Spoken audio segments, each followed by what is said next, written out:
The greatest power that God has given you is the power to choose. As humans, God has delegated this power to make decisions and to make choices. There are certain choices and decisions that you and I will make that will probably not greatly impact our life. Which brand of toothpaste we'll use, which brand of macaroni and cheese we'll buy. It's probably not going to alter your life that much. However, there are certain decisions and choices that we make that could greatly impact us. Many of you are trying to decide which school you'll attend, what career path you're going to go, that you'll go down, or where you're going to live, who you're going to marry, which ministry to choose. Many of you are business owners and you're making decisions every day that's not only impacting you or your business, but the lives of other people around you. Some of you are pastors and you're making decisions and choices that could alter your church. It could alter the people around you. Moms and dads, you're making decisions that could impact your children. Children are making decisions every day that could impact their future.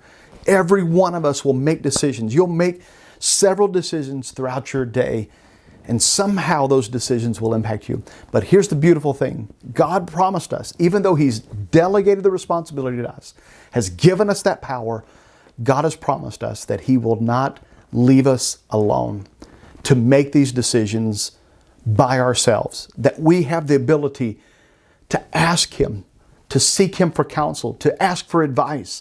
And He promised us that He would lead us and guide us.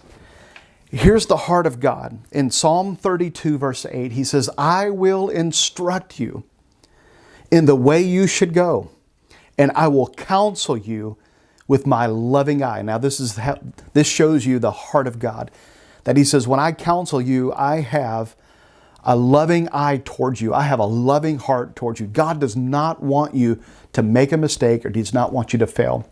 He doesn't want you to have buyer's remorse or to regret the decision that you made.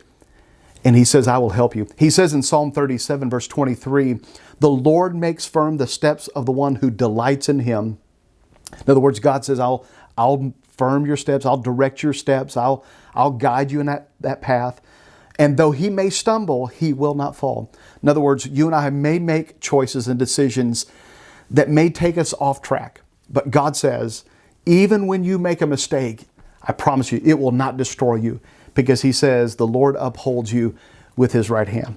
Now, here's the beautiful thing about God and about us trying to make decisions, that we have the ability to hear His voice, that we can hear Him, and if we will seek Him, and if we will ask Him, God will speak to you. Now, I'm going to say to you that many of you, maybe right now, you're making decisions and you don't know which way to turn. You don't know which direction to go. You don't know what choice to make. I'm here to remind you that God says that He is faithful to guide you in the way that you should go. I love Isaiah chapter 30, verse 21.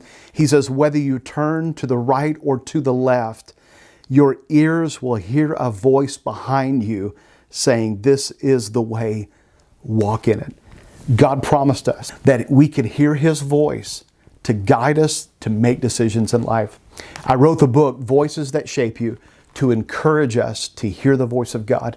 Many of us have choices and decisions to make, and God doesn't want us to fail. He wants you to be successful. Hear His voice. He's speaking to you and He's guiding you.